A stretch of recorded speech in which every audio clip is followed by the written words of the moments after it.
why this has been done. If I can just remind everyone that if the fire alarm goes, then we need to evacuate.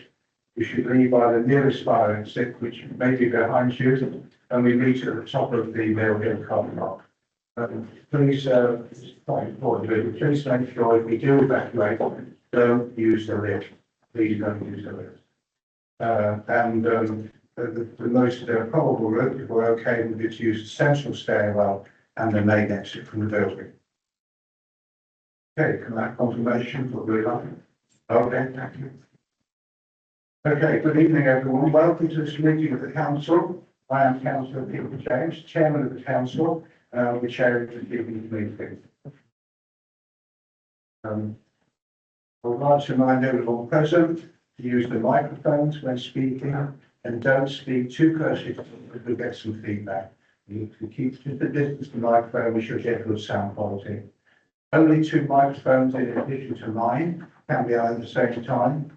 Please make sure all electronic devices are switched off or muted. Councillors should stand when speaking and speak one at a time, please. Good sleep. Okay, so we have item 1 on the agenda, please, which is apologies for absence. Do we have any apologies for absence? Colleagues. Full turnout, is it? Oh, wow. Okay, no apologies. I'd like to remind all members to make sure that you sign the attendance sheet then before the meeting starts. If you arrive after the meeting starts, you will need to note your actual time of the attendance on the sheet, so this can be recorded by Democratic Services. You cannot vote on any business for which consideration had started before your arrival. If you are leaving before the meeting ends, you will also need to record your time of departure on the attendance sheet, please. So I can now move to item 2, which is declarations of members' interest. So I'm going to call. Do we have any members who have any interest to declare on any item of business on this agenda?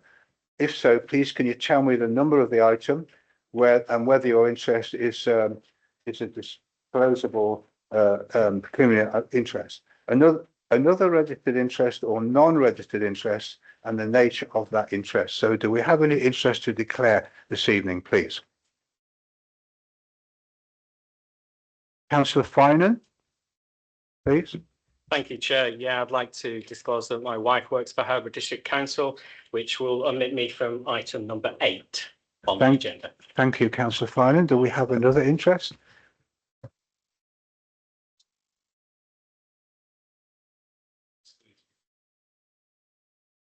Thank you, Councillor Page. And Councillor King? Yes, Chairman, it's something I've declared before, but I'm chairman of the Local Government Pension Scheme Committee for Leicester, Leicestershire and Rutland. Thank you. Thank you again from that, Councillor King. Okay, so we can now move to item 3, which are the draft minutes of the council, which took place on the 15th of December last year. My call is the council in agreement that the minutes of the ordinary meeting on the 15th of December 2025 are an accurate record of meeting, and can they be signed as a true record? Oh, sorry, I couldn't quite see. Yes, Councillor Austin. You're okay. Oh, yeah. Okay. Do we have a seconder? Councillor Knowles. Okay. Do we all agree that they are a true record? Yeah. Very much. Unanimous. Okay, and I can sign the minutes now, I think. Can I do them now?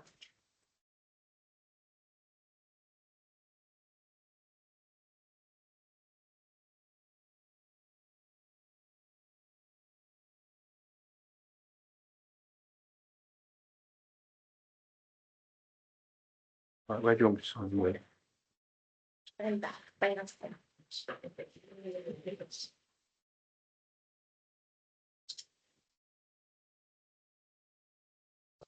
(23rd).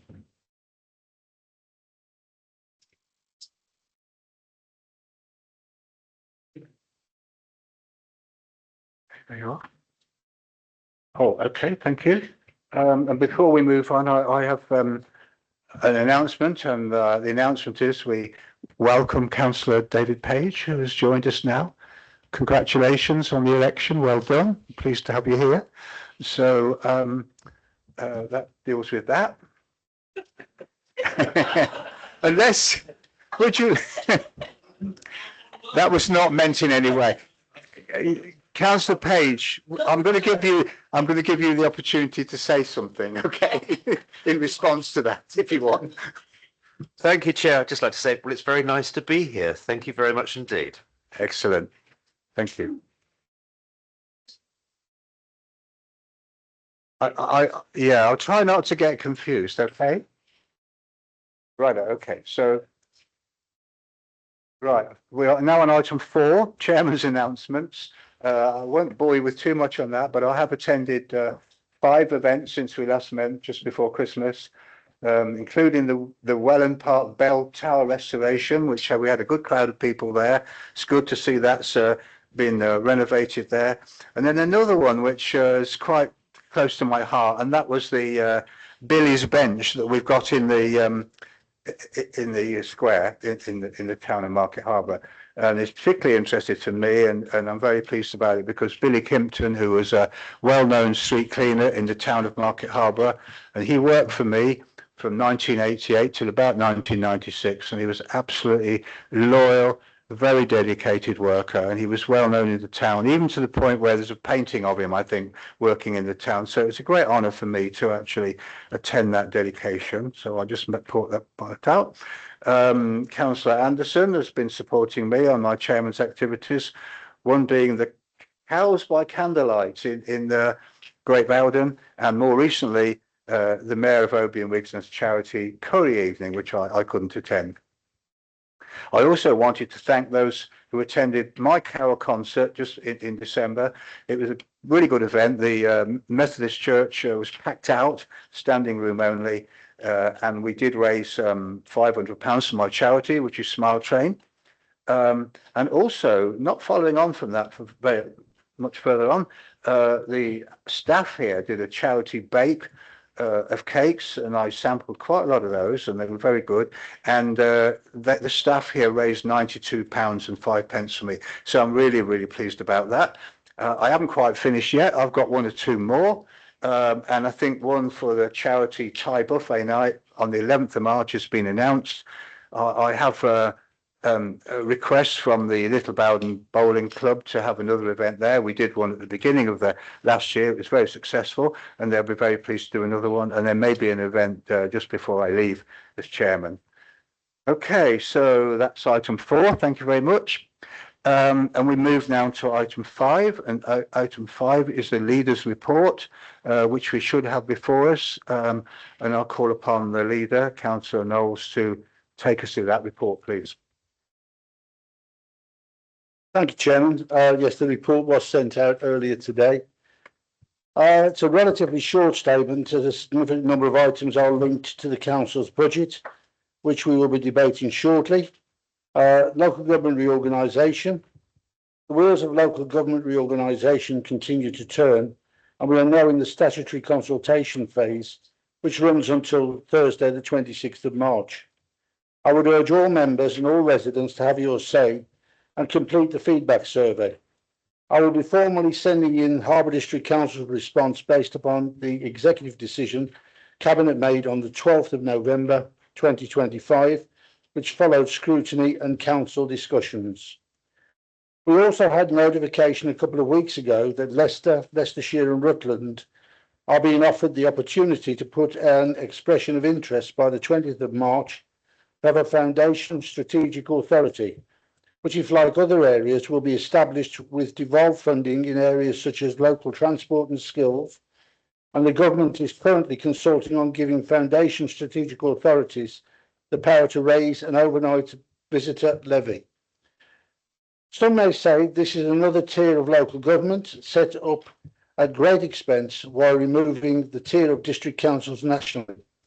I continue to relay to all members that there is no indication of any U-turn or delay to the government timetable of the local government reorganisation.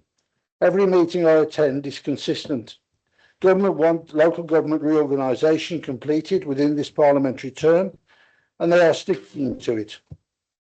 We have not had chance to look in detail of the Foundation strategic authorities yet, or meet as leaders to consider the merits or otherwise, but I will feed back on this in due course.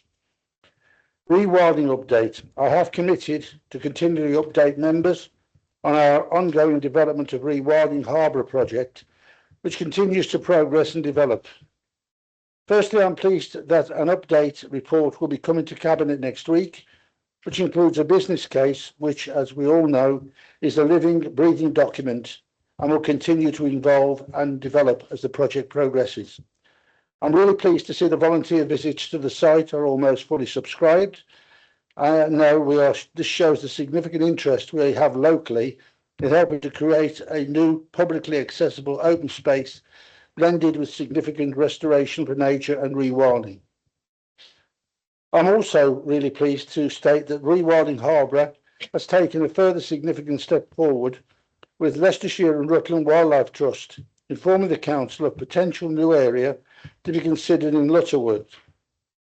The area, which includes potential farmland, links to Magna Park Bitterswell Country Park and our Lutterworth Country Park and could equate to a further 500 acres, meaning that we could have over 1,000 acres set aside in the district for rewilding and public benefit. There is no land purchase required relating to this development, but a coming together of like-minded people and organisations. This demonstrates that our public and very visible leadership, which is a pretty unique for a local authority in the current financial climate, can now see it is evolving into a fantastic opportunity for our district, something for all members to be proud of, a legacy we can leave behind as one of the very last acts of Harbour District Council, a benefit for health and well-being of future generations. On the town centre culture bid, I'm pleased to report that our town centre culture bid continues to receive support from community groups, voluntary organisations and even interested residents. We have our first partner meeting coming up soon, and we will be discussing our cultural assets, our cultural sector groups, and focusing on how we want to position and present our bid. Our town is steeped in heritage. It has a very attractive cultural centre, and we've already put on some fantastic events. But I'm also convinced that there is more to do and more we can support. Anything we can do to raise the profile of Market Harbour Town will be of great benefit to our town centre businesses and also to enrich the lives of our residents. After all, we are one of the happiest places to live. The deadline for submission is the 31st of March 2026. Finally, the Harbour Hole. And to an end, more light-hearted note, I'm really pleased to see that the Harbour Hole in the town centre outside Mountain Warehouse, as it was dubbed by our MP, has finally been filled with a new tree. My thanks to Leicestershire County Council for finally getting round to this, and long may it now last and grow. Thank you, Chairman, and I'm happy to take any questions. Thank you, Councillor Leader. Okay, so we open it up for questions. Remember, really, we should focus on this, which is the local government reorganisation, the rewilding, the town of Culture Big, and the Market Harbour Hole. I wish I could only talk about another tree, which is fossilised now in St Mary's Place, but I can't do it, can I? Okay, questions, please. Councillor Wellban. Yeah, Councillor Wellban. Thank you very much. Sir, please. Thank you, just on the LGR, I think a couple of councils ago, probably longer actually, said people group leaders updated on LGR on a weekly basis. Now, I appreciate not it doesn't happen on a weekly basis. It's not always an update. It's not had an update for quite some time on LGR, and I just sort of wondered where those updates have got to. And also just on the Harbour Hole, good news. Very good that the MP could raise this and find those sorted. So thank you. And actually short questions. Thanks. Thank you, Councillor Wellban. And I think next we have Councillor Sarfas. Yeah, regarding the reorganisation government, which we don't fully know. Obviously, a concern of local assets of when we amalgamate into a whatever council, that our assets don't literally pay off other councils' debts. And the other thing is that as we are in our last year and a half, that some of that money by law, what we're allowed to spend, some we're not allowed to, whether that could be spent as well on Harbour District, in maybe bigger projects. Thank you. Thank you, councillor Sarpas. And I think we have councillor Mrs Page, please. Thank you, Chairman. I'm a little bit speechless of the last sentence on the first page. A legacy we can leave behind as one of the last acts to benefit for the health and well-being of future generations. I think with the proposal of the country park in Lutterworth, what we are leaving behind is development of sheds, lorry noise, light, exhaust, pollution, etc., etc. Now, I recall that when we looked at first, when I was getting a presentation, that this wasn't on the card, but it developed later because there were loads of pressure. Councillor Galton knows, because my comments were, my residents will open their front door and will be from Ullathorpe, from Ashby Magna, be straight in the sheds. So Magna Park came along and they even told me and whatever, they were offering this country park as a buffer zone. Now, they are going to plaster over 150 hectares of good farmlands, what could be used for fruit production. And what we're going to see is a rewilding thing, like something fantastic, in return of endless development. But I'm not here to preach. I'm disappointed. I don't like to see it, and I don't like to see what comes with it. My question is, why have we listed it here? Is this council taking on the management of the country park? Because after all, it's Magna Park who are going to get the benefit of something. So I hope they will maintain it in perpetuity as they are doing the Lutterworth Country Park. So if the leader can please explain to me how this is going to work. Thank you. Thank you, councillor Mrs Page. And next, councillor King, please. Yeah, Chairman, thank you. So I'll thank the leader for his report. I'm pleased to hear he still believes the government and all their propaganda. But what we've seen over the last few months is, what is it, 16, 17 U-turns by the Prime Minister on, you name it, whatever policy you care to come up with, U-turn here if you want to, he's for it. So I, as a once famous lady said, but she didn't quite say that. I think what's concerning is, to me, is LGR. A lot will hinge on what the outcome on the 7th of May, and if Mr. Farage is right, then the Labour Party is going to be annihilated, and in which case I very much doubt they'll continue to pursue LGR with the fervour that they are at the moment. And I think it'll be put on the back burner, and another U-turn will be performed by the Prime Minister. How he'll do that, who knows? But he's got form, as they say, longer than my arm. So moving on, which is interesting. So moving on to the rewilding update and picking up what Councillor Mrs Page said about the Magna Park Bittersby Country Park. Well, that's actually a requirement, a legal requirement of planning on Gaisleys, or whatever they call now, the latest incarnation, for them to maintain in perpetuity as a country park. So I'm not really sure why we, Harbour District Council, or any other organisation, would want to take that on. I'm pretty much, I can guess why they would love to get rid of it and pass it over to someone else with all the responsibilities, because it gets shot of the costs and all the legal liabilities. But they're the ones who we conditioned and required them to have in the first place. So I am a little curious about this, but there we are. Thank you. Thank you, councillor King. Now, do we have any more? Yes, we do. Councillor Cindy Moder, please, Cindy. Thank you, Chair. And thank you for your report, Leader. Peer-reviewed research. I'd like to talk about rewilding because I did a lot of reading around this when it was first suggested. Peer-reviewed research published in journals of the British Ecological Society urges caution when implementing rewilding policies. The evidence shows that withdrawing land management does not automatically produce positive or predictable ecological outcomes. Assumptions about rapid biodiversity recovery or self-regulating natural balance are not consistently supported across different landscapes. We need to bear this in mind. The literature also questions how success is defined and whether long-term monitoring is robust enough to justify strong policy claims. This again is very important.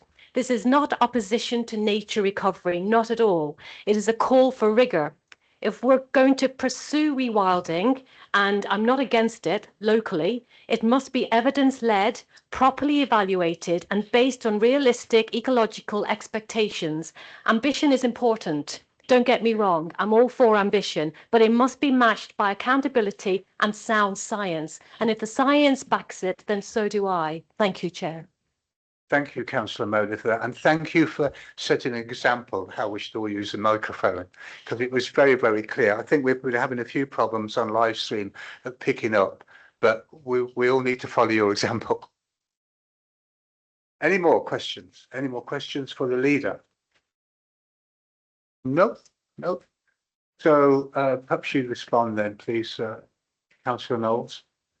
Thank you, Chairman. First of all, I'm going to say to Councillor Wellband, as far as I'm aware, the information is coming out. I'm a bit surprised to hear you're not receiving it. It might be coming out through a variety of methods, be it me sending you WhatsApps or texts or whatever. But as far as I was aware, it's coming out. But I will check it. I mean, if you want a formal email, then we can do it that way. But it's just been a matter of information is becoming available. As I said, we've been sending it out. If you haven't been getting it, I do apologise. But as far as I'm aware, it has been coming out. But I will double check that in the morning. Councillor Sarfas mentioned about assets and looking at monetary expenditure, etc. I think our officers will be coming back very shortly with some information on the assets of the council and exactly what will and won't be able to happen with our assets.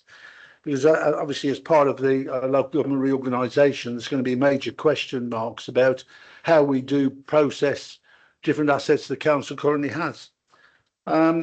Councillor Page, well, I'll sort of roll in yours with one or two other comments that I might, that Councillor King made as well, and Councillor Moder on rewilding. I think this is something we should be proud of, because certainly the people who are looking at this, the experts of it, are telling us this is a scheme of national significance. We had the briefing the other day. That information was sent out to members from in and around Lutterworth who couldn't make it. And I think, Councillor Page, you will have received a copy of that as well when you've had the opportunity to view it. But the whole of the meeting was sent out. Our officers through, I think Kat was sending it out and getting an acknowledgement it did go.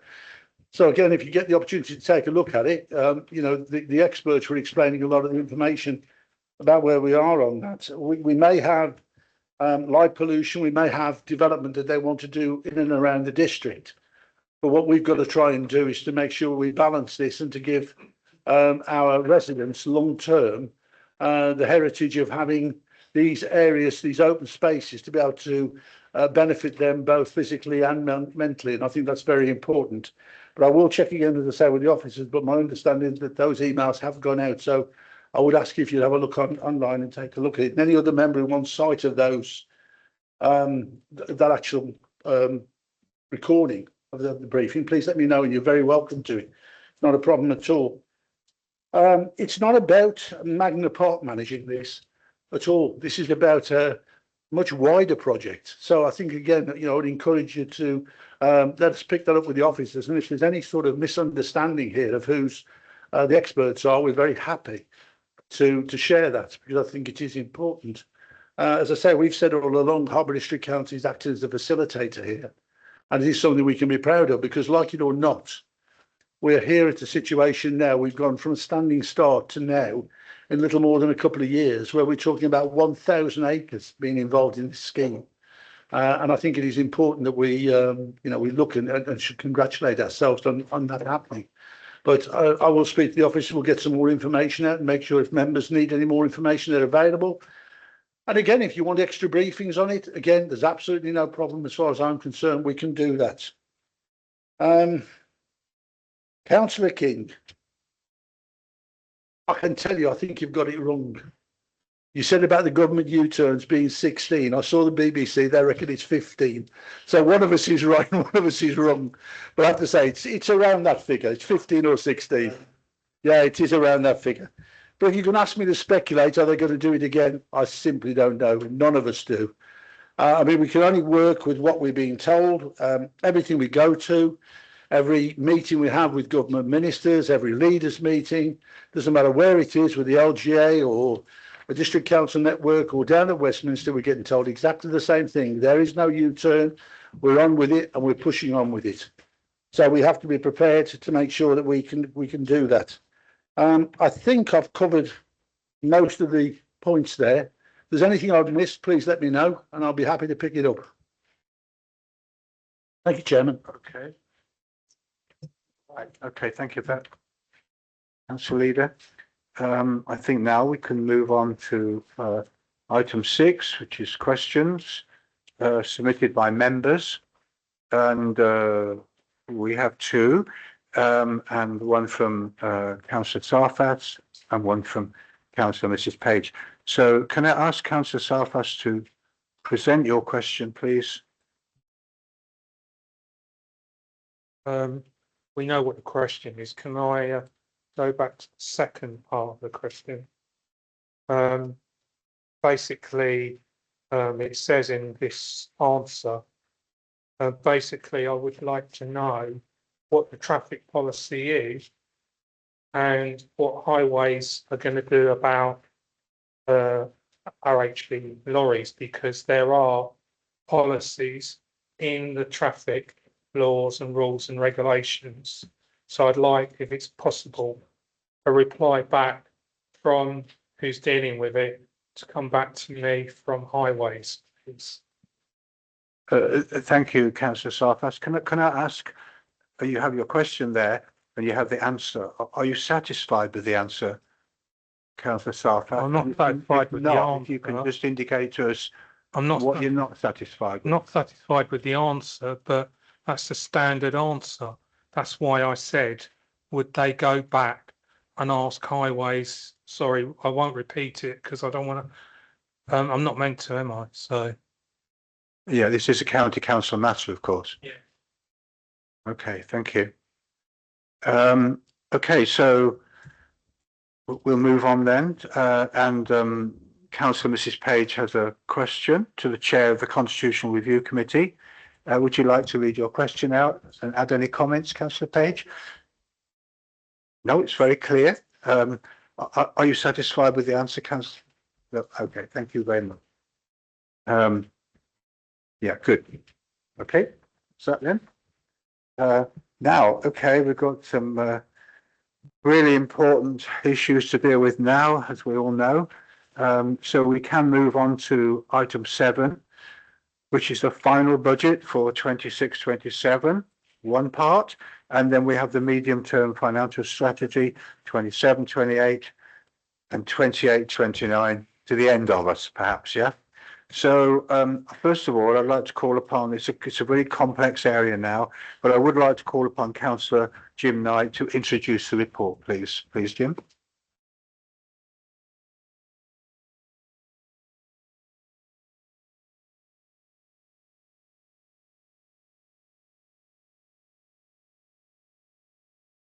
Thank you, Chair. Members, this is the third budget of our coalition administration, and I believe it is our strongest so far. Our focus throughout has been simple: support our communities, put things right where needed, and give back where we can.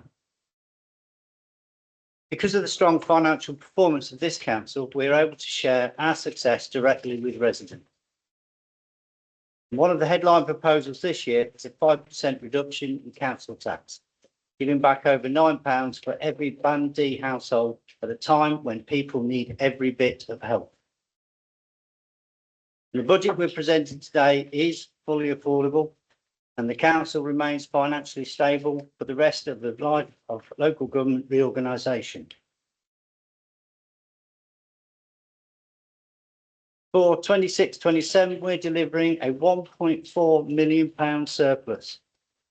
And that surplus has been achieved through strong financial leadership, value for money services, and a culture of continuous improvement across the organisation. And we're using that success to give back to our communities in very practical ways. We're committing £1 million to community groups right across the district. We're freezing green waste and car parking charges, and we're investing in areas that matter to residents.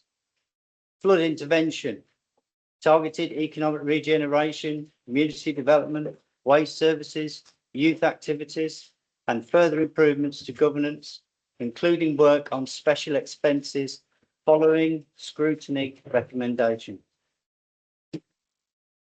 We're also preparing for major commitments.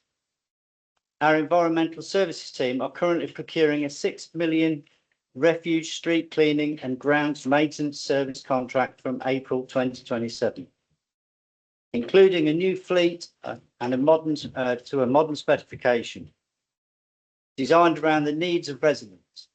And we're also progressing the development of a new purpose-built depot. Another example is our rewilding initiative, which started with securing a depot and transformed into a scheme north of Market Harbour, but with us clearly stating that that was just the start. We made it clear that we were looking to grow the scheme. And now in the last few days, we have proudly announced a sister scheme in and around Lutterworth. With the collective schemes, we can now look forward to this covering over 1,000 acres. An incredible legacy for our generation to future generations, with a well-structured business case. A project of national significance that will deliver long-term environmental, health, well-being and economic benefits. Sometimes you have to be bold for your communities, and this council has chosen to be bold. As I said earlier, the council tax reduction puts money back in people's pockets, but we also need to be honest about the emerging financial challenge. From 2027, the council faces a budget gap of over 3 million, rising to 5 million by 28-29. And this is driven in part by last-minute changes to the government's financial settlement earlier this month. Should the timetable for LGR remain unchanged, we will hand over £16.9 million in general reserves by vesting day in April 2028. During 26-27, we will continue to make clear representations to MHCLG about the impact of these changes. This organisation has an excellent track record of transforming services to deliver efficiencies, and work continues every day. Our transformation and project teams are reducing costs, improving systems and delivering better services for residents. We're also committing £250,000 per project in Fleckney, Lutterworth and Broughton Astley, supporting local sports provision, economic growth, car parking improvements and enhancing community spaces. We've listened to scrutiny and we've invested £250,000 to strengthen our response to flooding. And regarding the previously identified £500,000 for the harbour and nighttime economy, as no business case has yet come forward, we're broadening the scope so that the fund can support nighttime projects anywhere in the district. This gives us flexibility while keeping the funding ready for use. So, Chair, members, we are putting things right. We are investing in our communities. all while transforming services, improving efficiency and maintaining financial stability. Our medium-term financial strategy sets out how we will continue to deliver vital services for residents and businesses across the Harbour District. Chair, I wish to move this budget. Thank you very much for that presentation, Councillor Knight. I could see it was like difficult getting the microphone in the right position, but it was very clear, hopefully. But just to remind others, if we can be quite close to the microphone, so that, you know, we can pick it up on the live programme. Right, I think now, thank you for that presentation. Do I have a seconder for that, please? Yes, Chairman, I'll second it and reserve my comments if I may, please. Okay, thank you, Councillor. Right, anybody want to get their order right here, Leah? Anyone who want to make comments on that presentation? And I have Councillor King, I think. Yes, Chairman. Yes, Chairman. We have submitted an amendment which is on the table, Chair. And so I believe the correct process is for us to now propose our amendment to see if it now becomes a substantive motion. Share with my legal officer.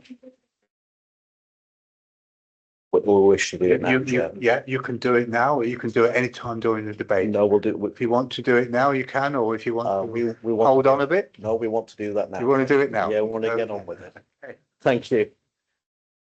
Please go ahead, Councillor. And Councillor Wellband has given me his 10 minutes. So Councillor Wellband's going to do it, yeah? no.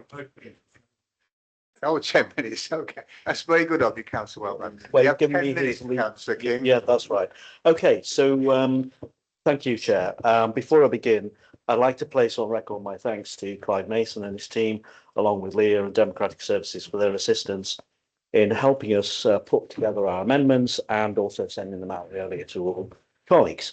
So tonight, we're not simply debating figures on a page. We are deciding how this council positions itself over the next 3 years in a period of genuine uncertainty.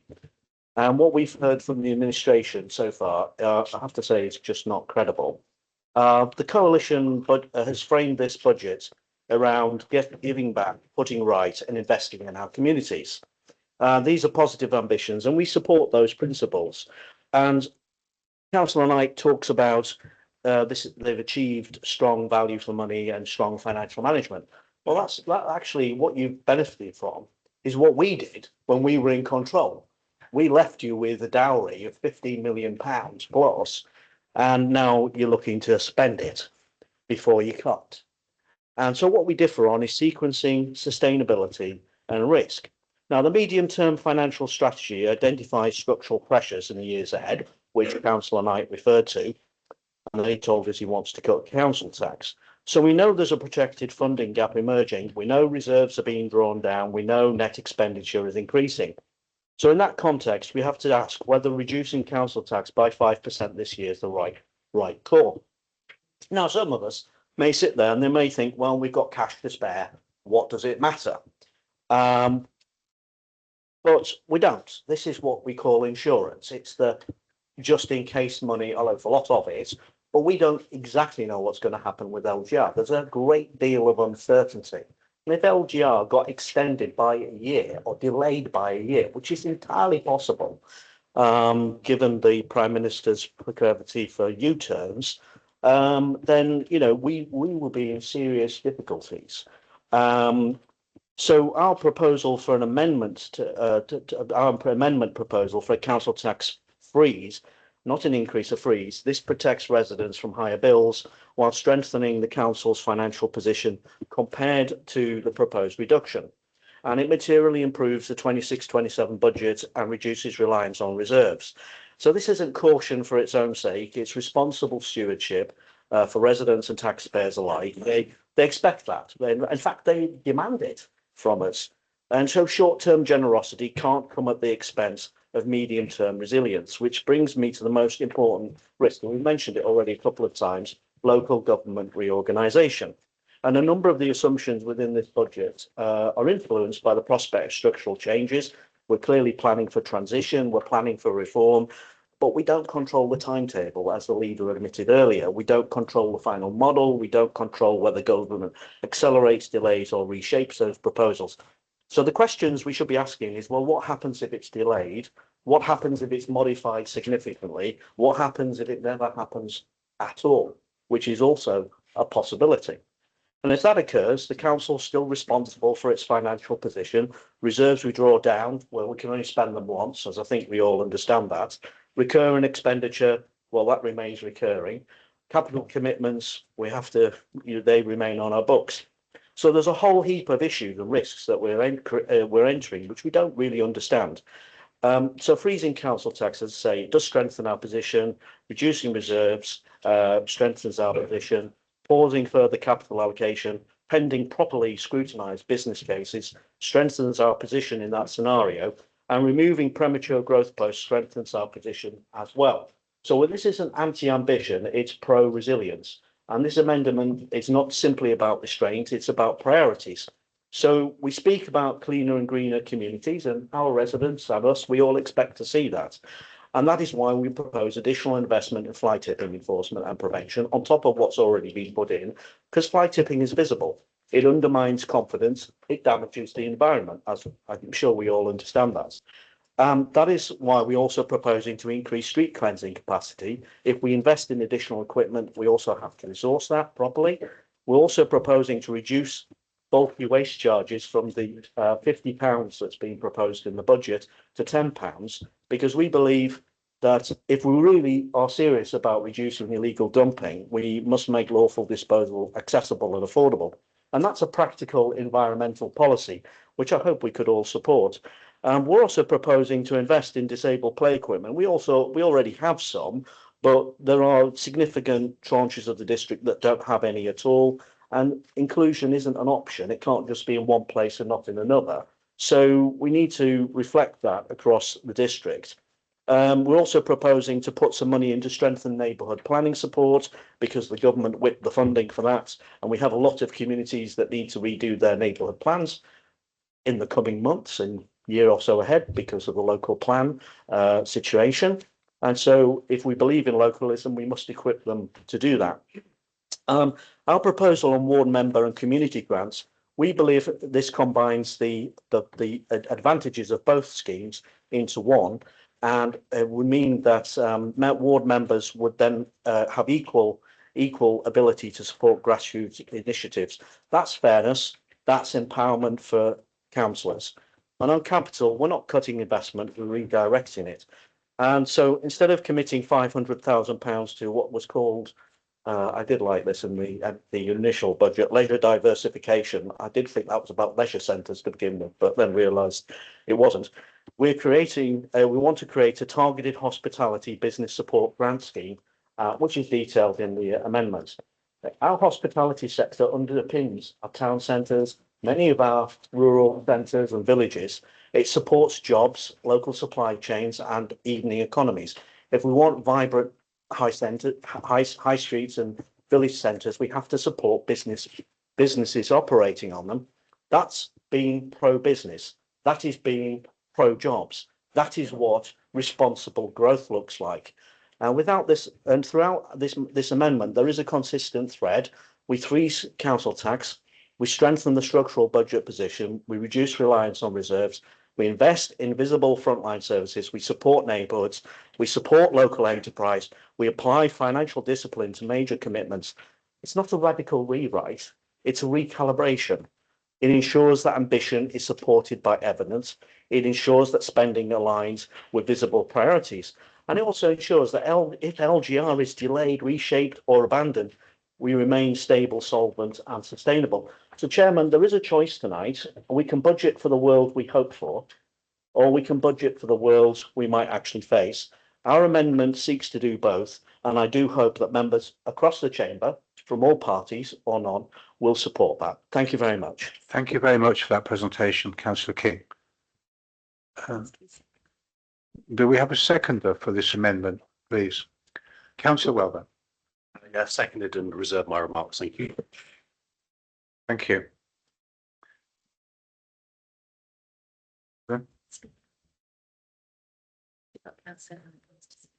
All right, councillor Knight, councillor, I want to speak on them. Yeah. Amendment. Any more? That's a nice. Right. Okay. Councillor Knight, would you like to respond to this amendment, please? Yeah, I'd like to speak to the amendments, please. So, firstly, I'd like to thank councillor King and the opposition for their work on preparing amendments for the budget.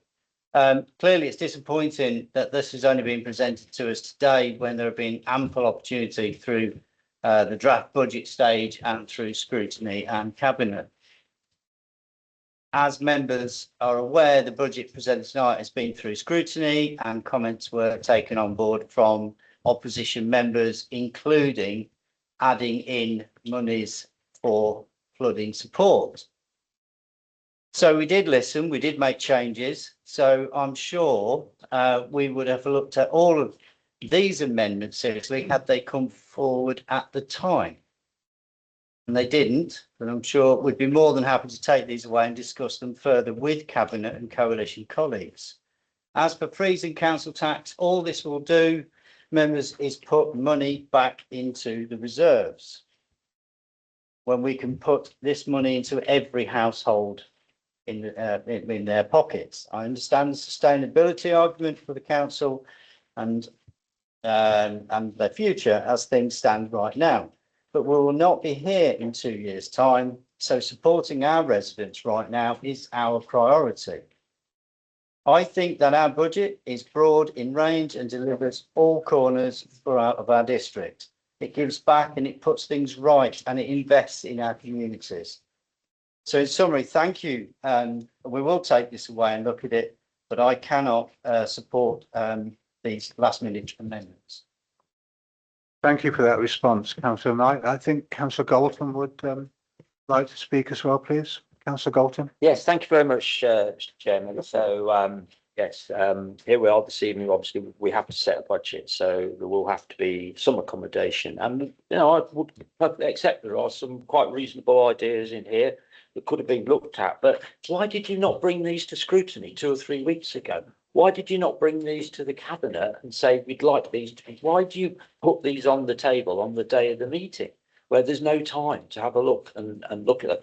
There are some proposals in here that could make sense, would need some further work. Some of them are already covered. There's going to be an additional street sweeping machine as a result of the capital that's being invested to replace all the plants and refuge vehicles and equipment. So some of these things are covered and you haven't really done your homework enough to be able to understand that. Now, we're not actually voting on the council tax for the minute. That's a separate vote. This is about the spend of the budget. But, you know, I do have to say on that, you know, will the real Mr. King step forward? Is this the same Mr. King that last year, Councillor King, of course, that moved a reduction in the council tax from that side of the chamber? I recall that's what you did and you wanted it then. I don't understand the difference now. Why you've wanted to put that forward then, but now you've done a U-turn. Talk about the government doing the U-turn. I think through you, Mr. Chairman, it's Councillor King doing the U-turn. He talks about investment. Well, I absolutely welcome. There's another U-turn. There was no investment. If you represented in the area of Fleckney, Great Glen, Burnby, Lutterworth, under his administration, there was no investment, no capital investment, no schemes, unless the parish council was able to do something, raise some money, go to the Public Loans Works Board, find some money themselves. Nothing was done by this council. And that is the history of their administration. Well, if he's now saying that he welcomes the investment being set out this evening, both capital and revenue investment in right across the district, investing in community facilities, £1 million for grants to parishes and other organisations to come forward and apply for. That is a welcome change by that side of the chamber. So that is what is being sacrificed tonight with some of your amendments. Now, finally, I wanted to deal with this issue of reserves. He doubts whether whether all this local government reorganisation will happen and when it will happen. But let's say it does happen.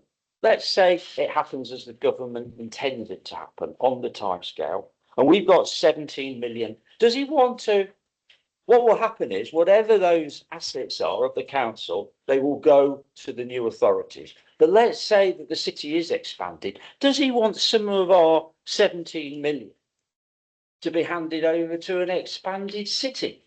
Does he want some of it to be handed over to a unitary county?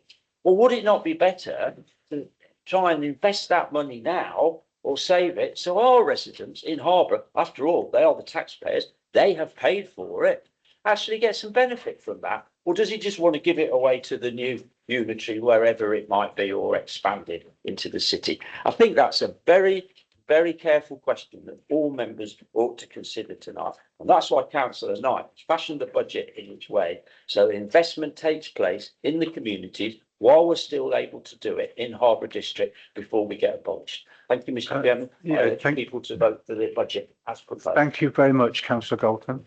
And I think we have Councillor Mrs Page would like to speak.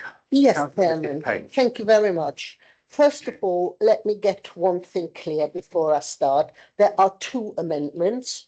So the first amendment, we no doubt will be voting on. It is our proposal. The second amendment, number B, it is the freeze of the council tax. So that is, you know, we are mixing these things up here. So first of all, I'd like to say, so sorry, Councillor Knight, that you're disappointed that we brought it now, but we followed the proper process. It was submitted today through the proper process for everybody to see, read and digest. Unlike previously, where on the day your group put amendments on the table where we couldn't think about it. The second thing I would like to say, it is, yes, I don't want the money to go back to the city or something, but we have to be careful, because if this thing doesn't come off, then, you know, we need some money in the kitty. But Councillor Galton says, well, our administration didn't do anything because we didn't have the money. We saved it and we ended up giving you a pot to spend now. And on top of it was the building. So to just clarify, we are giving back and we are putting right too. We are not doing anything that is separate to what you are proposing. We are adding to it. And I think the amendments we have done are really, really good. And you know, I've been fighting for flight tipping for years and years and years. And so if we're adding a little bit more to the flight tipping budget, wonderful. If there is an LGR, we have got things in place nobody can take away. And street cleaning resources and flooding, all of these things, I think we are adding to, and we should all be buying into it. If we then decide on Amendment B, we're going to have an argument, so be it. But I think what we've got in Amendment A, it is something we all should embrace. Now, for me, the charge in bulky waste, I have every day 50 quid. People can't afford 50 quid to have their fridges picked up. You know, where do you all live? People are paying lots of money in their council taxes, which sometimes equates to 10% of their wages if you're working at Magna Park, and it's going up and up and up. And so then we're expecting them to pay for everything extra on top of it. To be quite honest, you know, maybe I don't mind having 9 quid back, but what difference does it make when I'm going to be, you know, disadvantaged in the event of an LGR? But my most favourite thing in the whole budget, and Councillor Galton will know, it is when we've all had money to spend from county. We all were allocated, and this wasn't just county, a lot of councils are doing it down south. We, instead of giving a load to Lutterworth, giving a load of Scratch-Off and just having £40,000 for 40 other districts to fight over, What we're proposing is to give a pot of money to every councillor to spend in their villages where they know the grassroots need. So if the village hall in Fleckney needs a roof, or if you want some shop fronts regenerating and Broughton, or if in Medburn they want God knows what, because they were forgotten the last time around, the councillor can take that money. You know that my last amount of money from county, I made a lot of difference in Lutterworth. I bought a vehicle with a wheelchair access that is going every day, delivering people, combating social inclusion, giving people in wheelchairs access, and I've done a lot of good. So I would like to give that chance to every single councillor to spend some money in their areas at grassroots levels, and it is up to you to spend that money, not an administration putting it where they 5 minutes, Councillor Page. So thank you very much, and Well done, thank you. And we now have Councillor Graves, I think. Thank you, Councillor Chairman. Mark Graves. Thank you, Chairman. There is only one of me. It's refreshing to hear some passionate comments from the original Councillor Page. Do I need to address you as now? But the comments you make can be based on for every ward in the district, for every resident in the district. I found it very interesting that the two members who've spoken at length so far is one member from Lutterworth, Councillor Knight, and one member from Thurmby Bushby Scraptoft, Councillor Galton, who have basically strongly urged us to vote for the budget that their cabinet has put together, which the scrutiny expressed real concerns over the high allocations towards Market Harborough Town. So it's very pleasing to hear someone standing up for fly tipping, street sweeping everywhere in the district. I just want to read, apologies for my voice, by the way. I just want to read a couple of comments that came out of that scrutiny budget meeting. I think they're relevant to this amendment, and I'm not going to talk about the council tax. I'm talking about the budget adjustments. During the subsequent, and this is page 211. During the subsequent discussion, members raised concerns with regards to how capital allocations in places in the Harbour District were distributed in the draft budget, and there were significant allocations made to assets in Market Harborough. So, Councillor Galton, you may stand up and be annoyed about certain ways that this was presented, but the budget papers came out quite late, so therefore numbers need to be addressed quite late. But you and your cabinet have presided over something that a very large number of councillors said, look, we're concerned about how much money you're allocating to Market Harborough, which is less than 30% of the residents of the district. I raised a concern about fair funding. I've been here long enough and know enough about the budget figures to identify that that was a significant concern of mine. So I am disappointed that you don't have more support for members for outlying areas, which I think is what many of the budget adjustments proposed by the opposition are actually trying to do, a fairer reallocation of resources. So I felt it was relevant to make that point, Chair. Thank you. Thank you, Councillor Graves. And we have Councillor Bannister, I think, now, please. Thank you very much, Chairman. I support the amendment as proposed by Councillor King.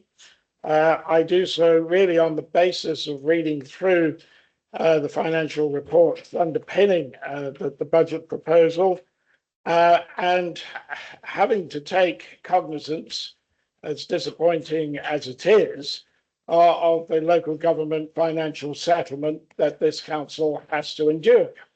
Well, I'm disappointed by that, but I think the administration should also be equally disappointed and react to it.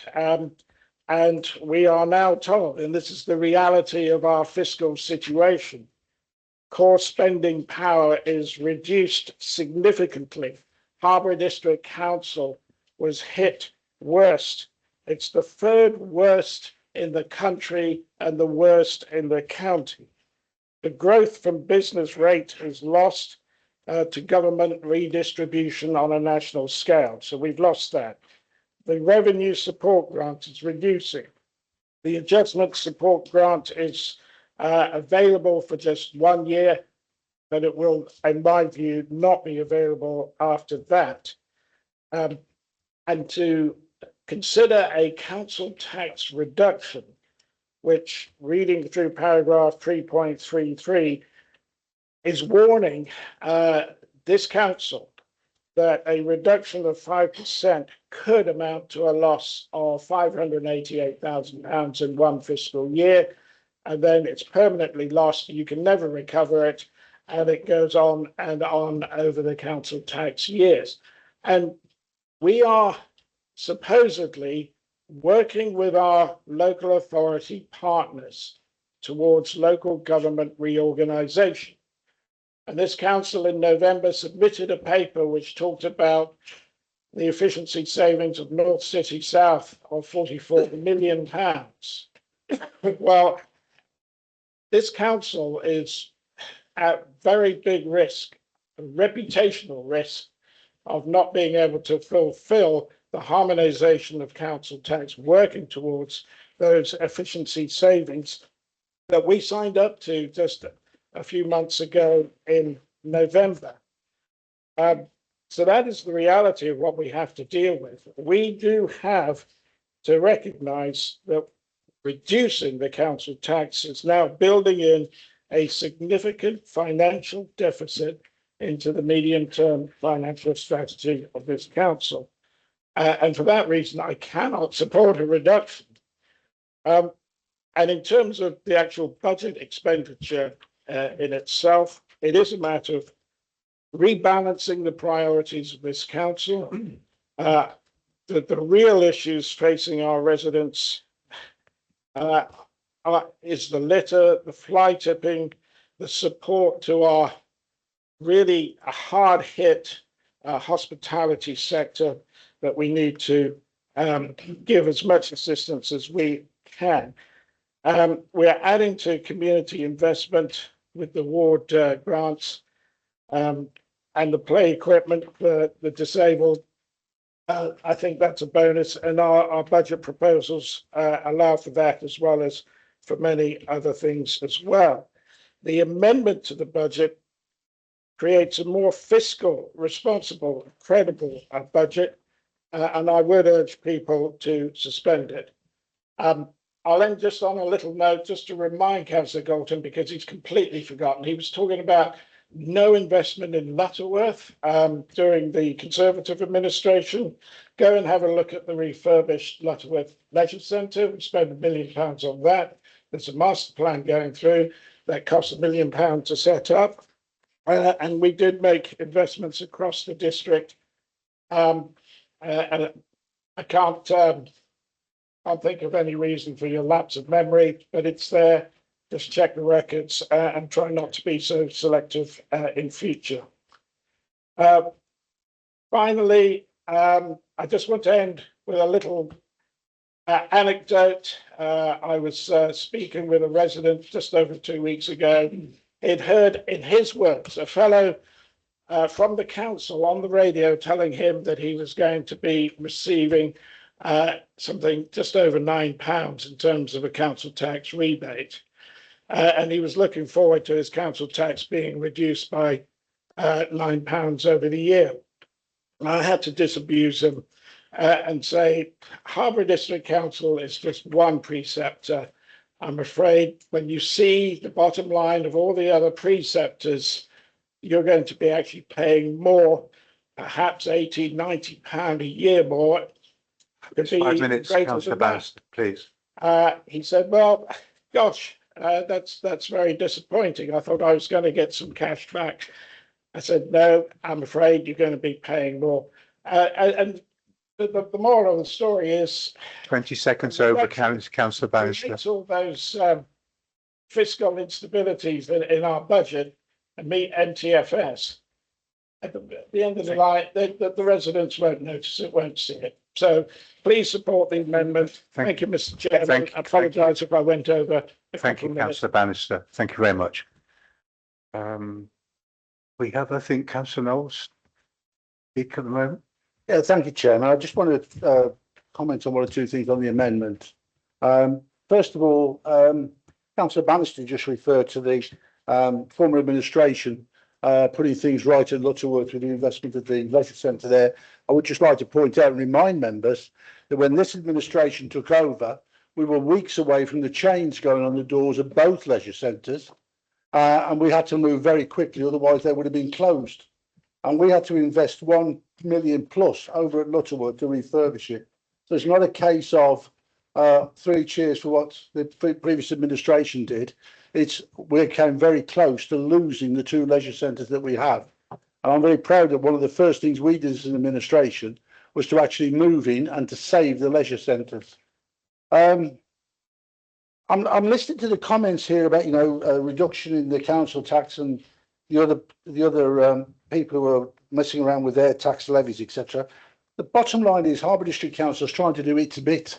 We can't discover, we can't sanction, or we can't rule what other authorities are doing with theirs. We can't tell the county council what to do. We can't tell the police commissioner what to do. We can only govern and control what is in ours. As far as the sort of rebalancing, etc., on litter and fly tipping, I mean, we've come along and put this money in because we've recognised there's a real problem, a real issue here. To suddenly say, well, you know, we're investing money in fly tipping, we're investing money in that. My question is, why on earth didn't you do it when you were controlling the council? Why didn't you do it when you controlled the council? There's no evidence that you did anything on that. And suddenly you're coming in now saying, well, I tell you what, we're going to invest in the community. Councillor Graves makes a point about the money being spent.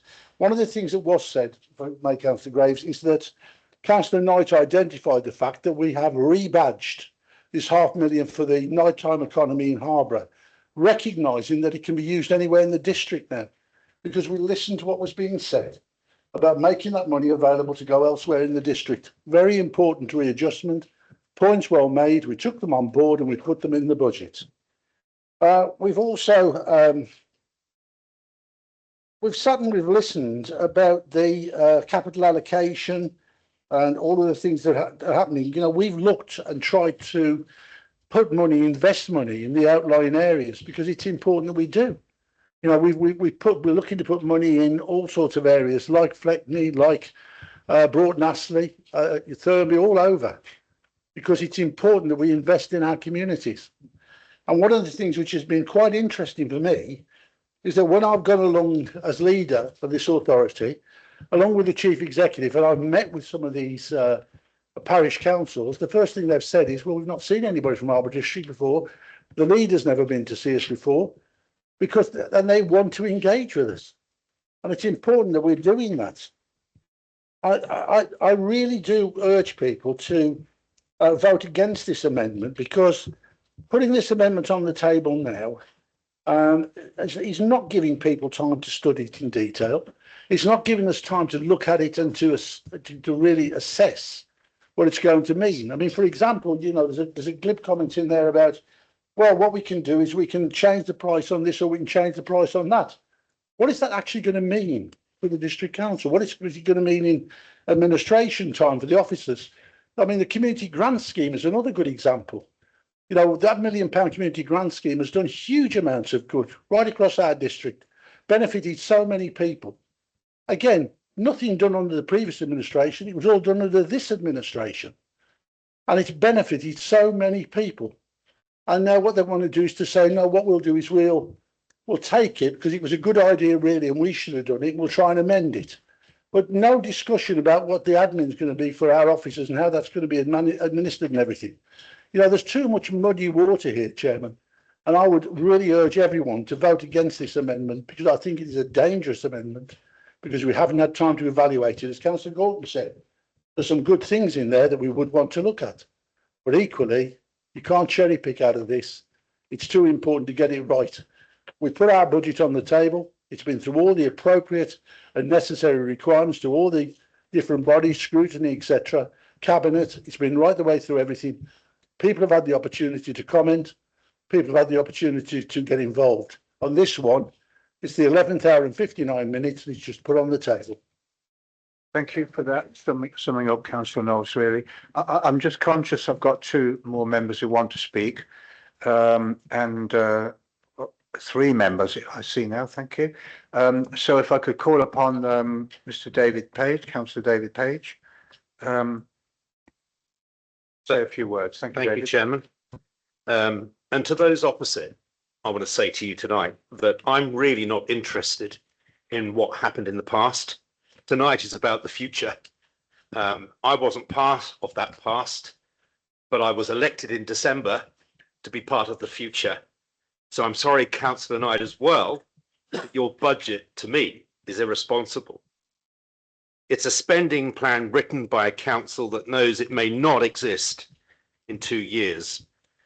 And it reads more like our last will and testament, bequeathing others money as if it were our own, with no regard really for the future.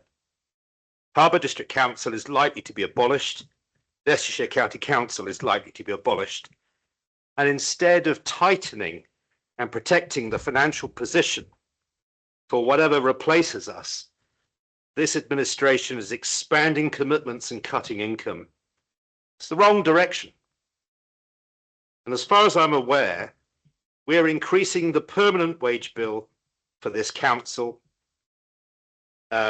before this council has approved the detailed work programmes those posts are supposed to deliver.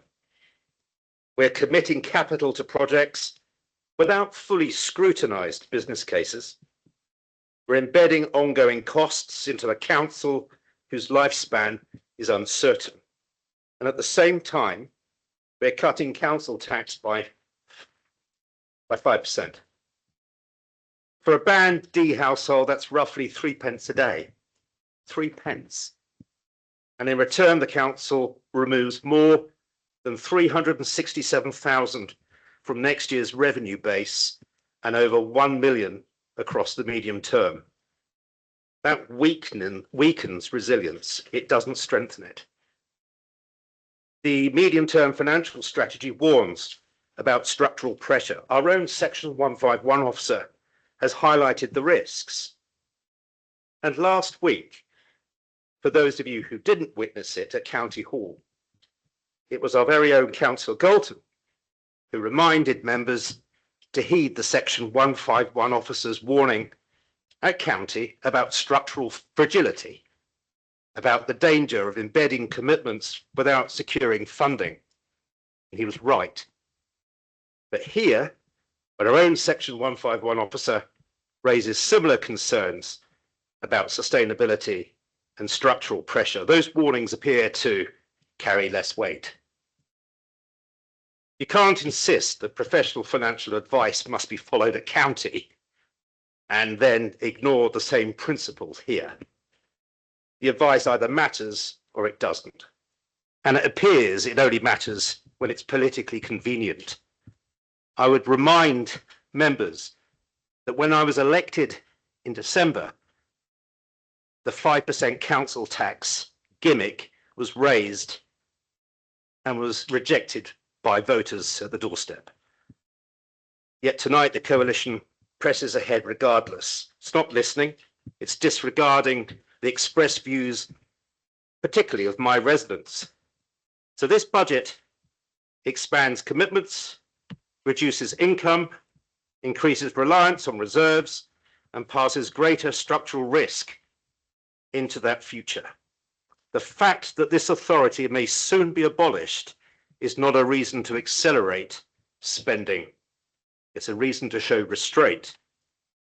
Residents expect us to safeguard their money until the final day this council exists.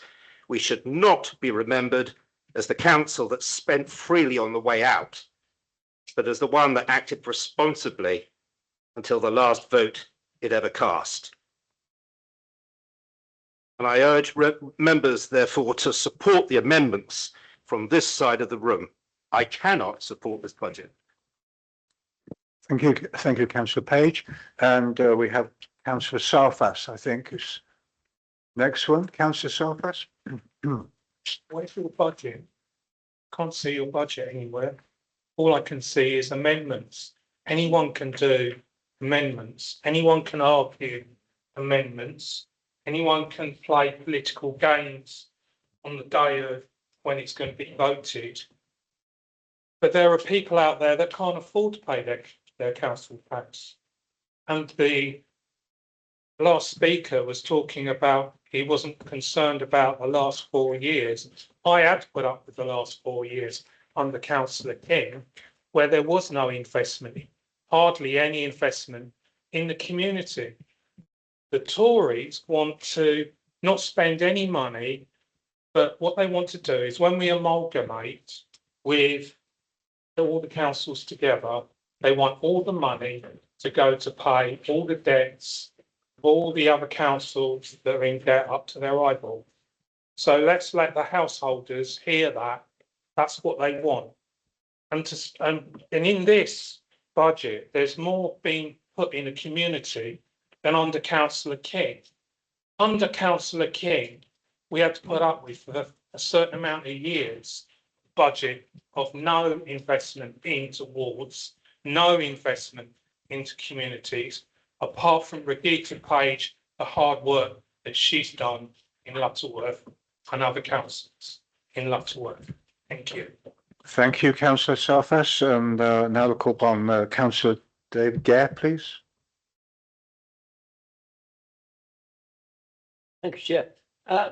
Just to say something about the fact that this administration has done more for Lutterworth than the previous one, and this was counted by Councillor Bannister and others. The single biggest thing that the previous administration could have done for Lutterworth in 2019 was to reduce the traffic through the town by the adoption of option 1 of the Lutterworth East road system. And they rejected that. And because of that, Lutterworth is now set in stone to have a major A road running through the centre of it. And the devastation of that is felt by the residents every day. Disgraceful. A minor point, when they sold the allotments, which they were perfectly entitled to do for £4.76 million, left the town council with a legal requirement to find £330,000. They left us with that debt. We had to go for a public loan and put those taxes on our local people. So I will take no lessons about supporting Lutterworth. Thank you.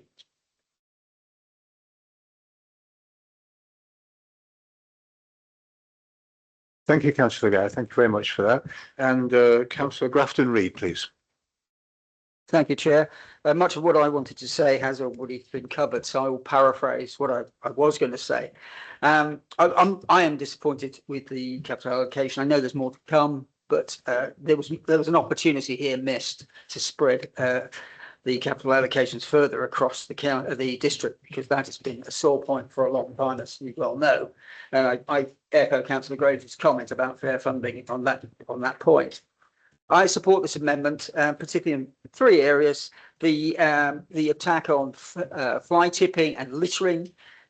My residents regularly complain there's no evidence of street cleaning being carried out. Whether it is or not, the evidence is not there for them to see, and we need to improve that.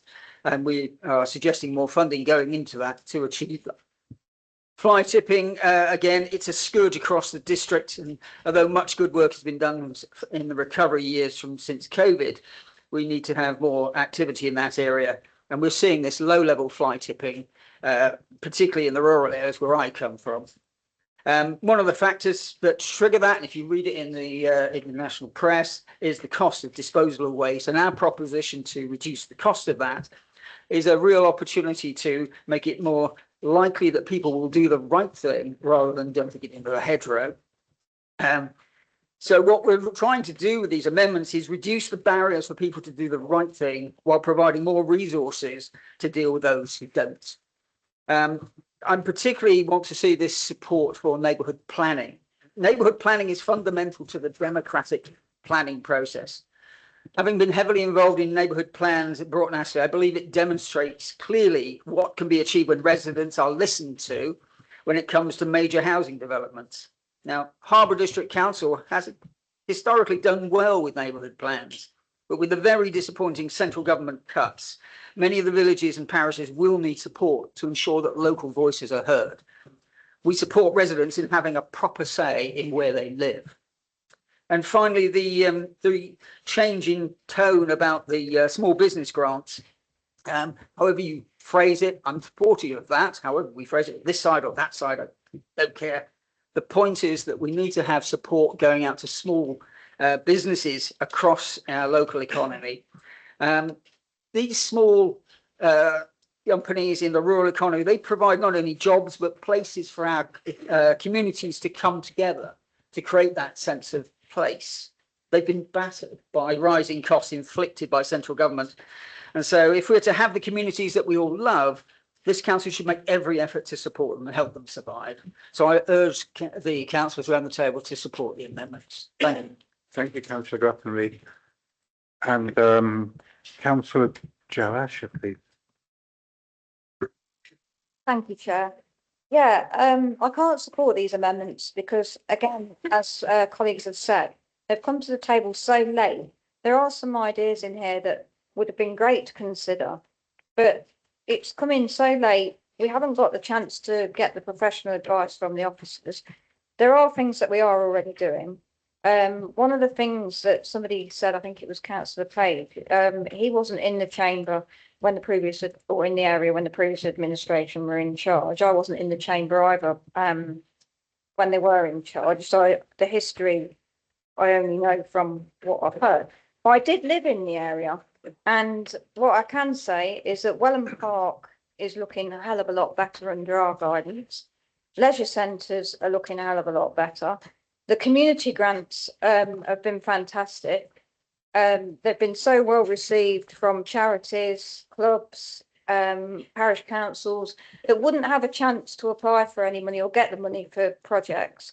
It's making such a difference. And I do remember at a previous scrutiny meeting, Councillor King made a suggestion that the money could be found from precepts. So it is quite baffling to see now that he's wanting it to be put in as a ward member grant. I mean, we do already have the ward member grants, okay, granted a smaller amount, but all I can see the benefit of these is it will spread it out. Well, we have tried to spread out the money anyway in a fair way.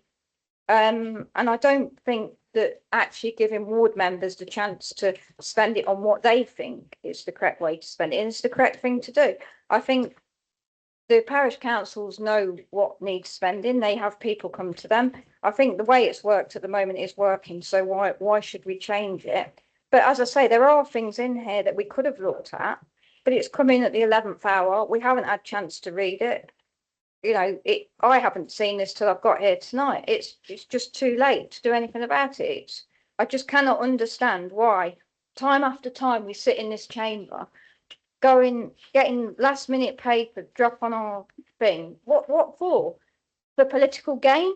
I mean, last year we were told we were being too conservative with the budget, and this year we're now being told we're spending too much.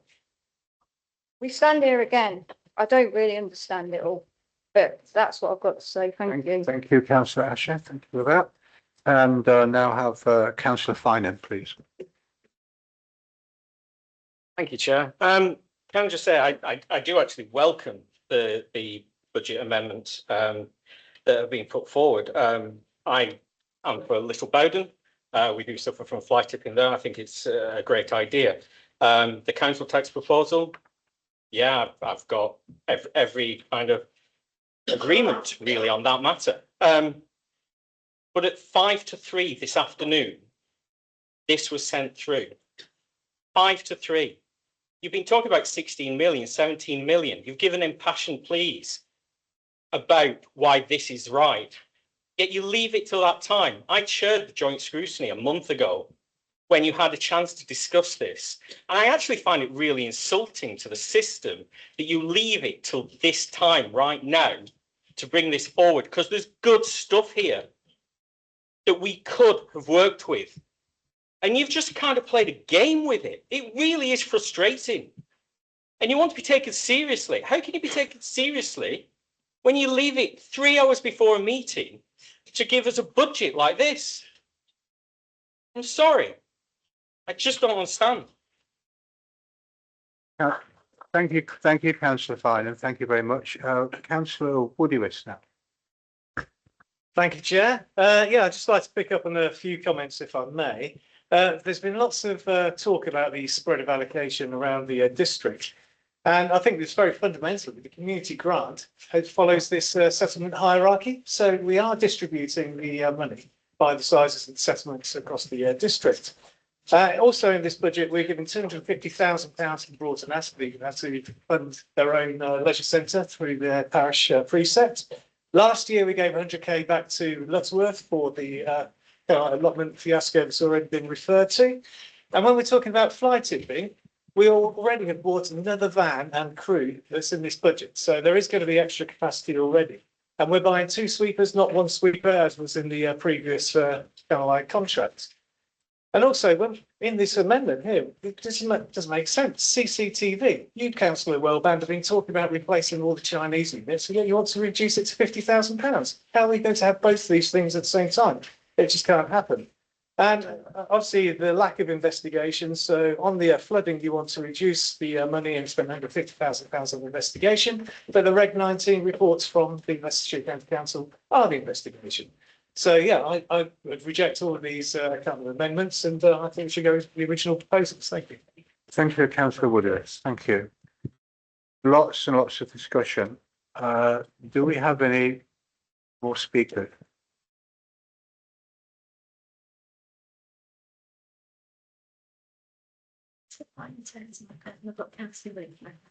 Right, councillor Rickman, and thank you. Thank you, Chair, and I'll try and speak close to the microphone for you so you can hear. Thank you. I'm obviously in support of the amendments, but especially the proposed amalgamation of the councillor's grant and the community grant to the amount of 35,000 to each councillor, and also agree with the support for neighbourhood plans. They're massively important to my villages. Surely the councillors are the ones who know where the money will be most benefiting to their residents, so I respectfully disagree with Councillor Asher altogether.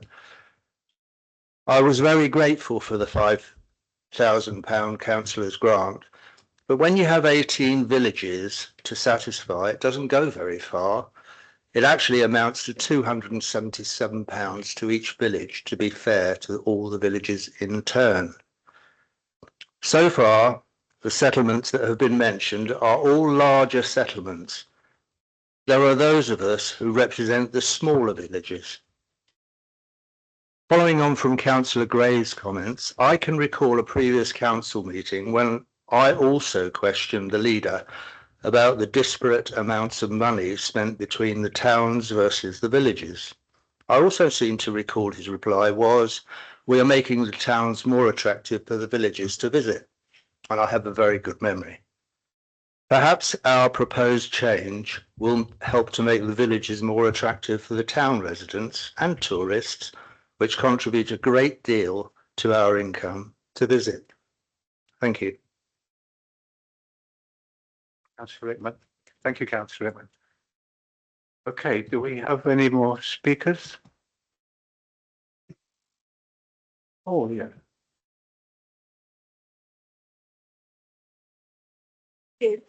Councillor Taylor, yes, Thank sorry. you for all the work that's gone into this. I suppose I just wanted to raise the issue about the rewilding project, and absolutely I agree with Councillor Moder, these things need to be thought out carefully, but it does, to be honest, it just feels a bit spiteful trying to take away the rewilding project at this stage. There's so much work gone in already by the community, and you're sitting here telling us we've got money to spend. So to take 660,000 away and just not put it on the back burner, I think there's going to be a lot of very unhappy residents if that does go through.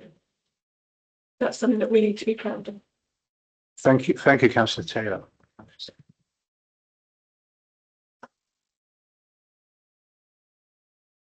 We have. Councillor Scott seems about to, I know you want to start moving to this phone. Yeah, yes, fine. Councillor Scott, yes, fine, Councillor Scott, go ahead.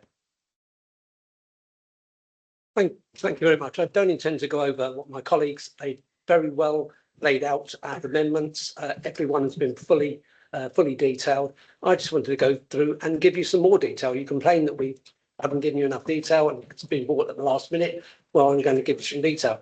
I was just say a few words in support of funding for disabled play equipment. That's item 4 in our amendments. That amounts to £250,000. It's a fact that 1 in 5 children are now receiving SEN health, 1.7 million across the country. Accessible and inclusive play equipment ensures that all children, regardless of ability, can play, learn and socialise together. Play is essential physical, social and emotional development. And organisations like the WHO and UNICEF highlight its importance. Inclusive playgrounds promote equality by allowing children with disabilities to play alongside their peers through the use of ramps, supportive swings, sensory panels and double width slides. It reduces stigma and induces empathy and friendship. Accessible equipment also supports physical and cognitive development, building confidence and independence. Overall, disabled play equipment benefits not only individual children, but entire communities by introducing welcoming spaces for all and promoting equal opportunities. I'm sure this amendment to the budget is something that my fellow councillors of all parties represented here can get behind and support. And I fully agree with the amendments that we have tabled. And they may be what you described as last minute, but they are fully debated and questioned. Thank you very much, Councillor Scott. Okay, I'm going to see whether we have any more speakers. Okay, Councillor Moder. Thank you, Chair. I'd just like to say to Councillor Taylor that my intention was, when I said about the rewilding, was that it should be evidence-led. It wasn't meant to be spiteful. I had no intention of it being spiteful. So I personally, I didn't feel that, and I hope that you accept that it was evidence-led, nothing more, nothing less. Thank you. Thank you for that clarification, Councillor Moder. So, do we have any more speakers? I do want to give Councillor Knight the opportunity for coming back on a lot of these points. We've had a very wide-ranging discussion, many good points around all of that. Oh, sorry. Chair, could I just ask Leah to clarify the batting order, please, Chair, for you? Thank you.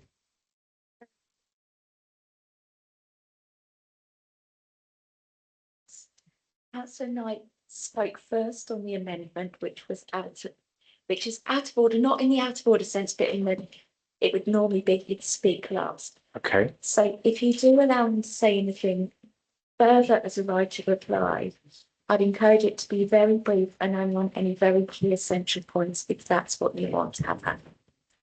I appreciate that advice. Thank you. And what about the a right for the amendment? The proposer of an amendment doesn't get the right to reply on their amendment if the proposer of the substantive motion. Councillor Wellbound reserved his right to speak as seconder of the amendment. Therefore, he can speak before we move to the vote still, if he wishes to. Yes, I'm happy to do that. Shall we do that with Councillor Wellbound now? And then I'll come back to Councillor Knight. Okay, Councillor Wellbound, away you go. Thank you very much. I'd just like to remind members opposite, when they were in opposition, when we went through the budget process, I remember going through scrutiny. They didn't say very much. Wasn't many questions. All the cabinet pitched up and nothing was said. And then on the night is when you kicked up the most. So let's not have any lessons about leaving this till the last minute, because you did exactly the same thing when you were in opposition. And you talk about it being last minute. This isn't a rushed job. This is something we've been working on for some time now with officers to put together a good, proper set of proposals. And by their own admission, there is some good stuff in there. So I am surprised that you're not supporting this. Stuff for disabled play equipment, all sorts of stuff. So it's not a rush job, and Councillor Knowles, it's certainly not a dangerous amendment we're putting forward. I think it's a very sensible amendment. So less of the theatrics, please. Just on council tax, as others have said, Council tax is going to go up anyway. This is, I think, 10% of the overall tax bill. It is going to go up. Whether we cut tax or not, people's bills are still going to go up, and they're going to rightly come back and say, why did you promise us a tax cut when our bills have gone up? So it's not going to stand. And we all know why the administration has put forward a council tax cut, because it was a desperate attempt in the middle of a by-election when they knew they were going to lose. It was an uncosted promise, and they boxed themselves into a corner, and now you've got to go through with it. And by all accounts, not all members of your coalition knew that was going to happen. So somebody out there made this uncosted promise that you have now got to go through with. And what for? You came third in that election. It was a pathetic result. And finally, the point I would like to make is about fairness. And we keep hearing about fairness and putting things right. I don't know what's more fair than giving every member of this authority £35,000 to spend in their own localities, rather than us choosing different localities about where we want money to go. That actually members can put the money into the areas that they know they want to put stuff into, because they know their areas best. I think I'm going to leave it there, and I hope members can support. Thank you. Thank you, Councillor Wellborn. I am Point of clarification through Leah. Yes. I thought if you put an amendment forward, then the seconder reserves his right to speak. Once he's spoken, you vote on the amendment. It doesn't go back to the budget proposal. That ends up being at the end when the budget comes. And he's already spoken. So clarification on that, because he's already spoken. Clarification, please.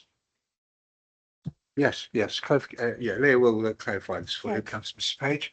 So if an amendment is moved, the mover of the original motion has the right to reply at the close of the debate on the amendment, but may not otherwise speak on it. Now, Councillor Knight was given the opportunity to speak first on the amendment rather than last, as it should have been, and so hasn't necessarily had a right of reply to the debate. So it's effectively comes down to the chairman and how they're managing the meeting and whether they want to resurrect that. Right. The mover of the amendment has no right of reply to their debate on their amendment. Thank you very much, Leah. Okay, so we've had a very wide-ranging discussion tonight, and Councillor Knight spoke earlier, and we've gone on now, and then so many people have contributed, which I'm so pleased about. But I do think I would like to give Councillor Knight the opportunity to comment on that, but also to keep it brief, and maybe just to try and hit 3 or 4 of the key issues. Councillor Knight. I'd like to raise a point of order, Chairman. I've just listened. I know they all think it's funny, but Chair, you allowed Councillor Knight to respond immediately after I put the amendments. That was his choice. He made that choice. All of us are expected to know the rules. If he was in any query about that, he should have raised that through you with the monitoring officer. He did not do that. You are now proposing to allow him to speak again on the same amendment. That, to me, is out of order, Chair. Thank you. I think quite bluntly, we've been one shot we've spoken on this and given us a clear indication, and you as chairman have already ruled that Councillor Knight should be allowed to speak again, and I think we should just get on with it. Thank you, Councillor Knowles. I'm going to allow Councillor Knight to speak briefly around all the issues that have been spoken about tonight since you last stood up. Thank you, Chair. Members, look, I really honestly believe this amendment is very ill-conceived. It has not gone through the processes. There has been no scrutiny. There has been nothing through Cabinet. To scrap the rewilding scheme as they stand, I think would be a huge loss to this district. So many of the elements of this would need so much more looking at. And yes, there may be very good things within their amendment, but to bring it forward at this stage, yeah, honestly, I would be happy for us to take this away and look at it further later at a later date. But for now, honestly, members, I do urge you to vote against this amendment. Thank you very much. Thank you, councillor Knight. You were under 1 minute there. That's fine by me. Thank you. So we can. Can we clarify that one vote or two? Because the original substantive motion is two separate votes. So was the amendment intended to be one vote or two? Two. Yeah. Yep, okay. I'll take it over for the recorded vote and explain that to members. Please do. Excellent. Thank you. So members, as with all votes on the budget, including any amendments, we have to take a roll call vote. So to clarify here, the original motion, the substantive motion in the budget papers you have expected two votes to take place, one on expenditure and the other one on setting the council tax and delegation to officers. The amendment has been set up in the same way.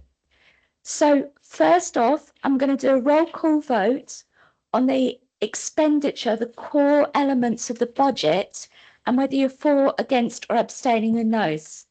Once we've concluded that vote, we'll then move to a second vote on the amended proposals on council tax. Is everyone clear on that? I'm seeing nods around the room.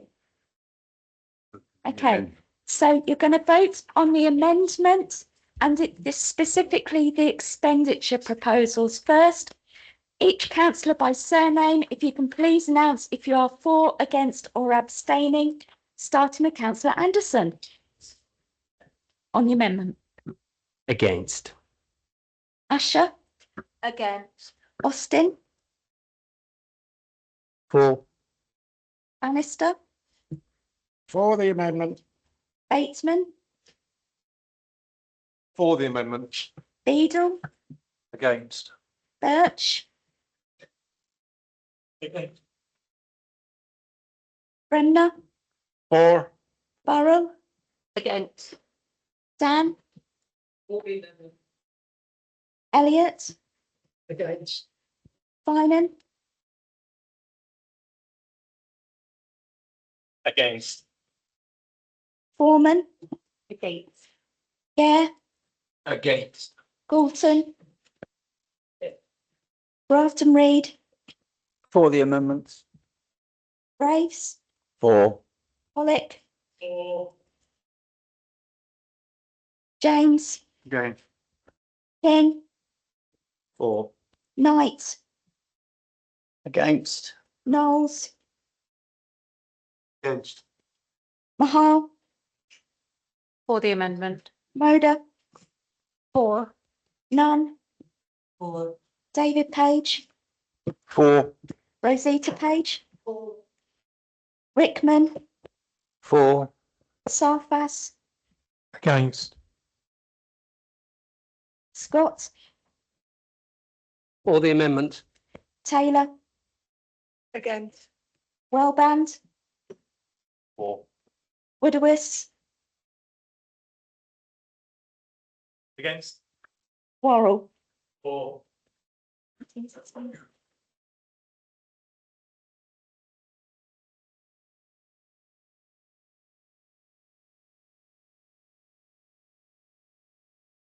Just double checking.